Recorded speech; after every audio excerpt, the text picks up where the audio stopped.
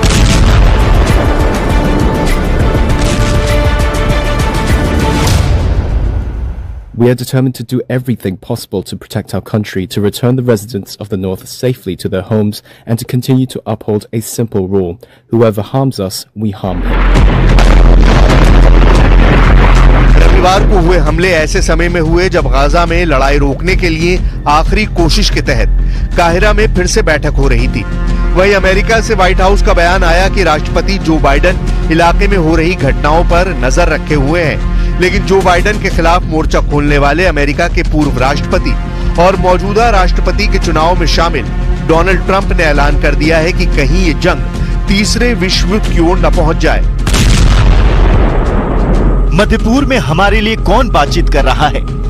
हर जगह बम गिर रहे हैं। स्लीपी जो कैलिफोर्निया के समुद्र तट पर सो रहे हैं, जिन्हें डेमोक्रेट्स ने जबरन बाहर कर दिया है, और कामरेड कमला अपने बहुत ही बुरे उपराष्ट्रपति उम्मीदवार टेम्पो टिम के साथ बस यात्रा कर रही हैं। कहीं तीसरा विश्व युद्ध ना हो, क्योंकि हम वहीं जा रहे हैं, क्योंकि हम वहीं जा रहे हैं। वहीं नसरल्ला ने ऐलान किया है कि हिजबुल्लाह के रविवार के हमले ने गजा में युद्ध विराम के लिए एक मौका तैयार किया है।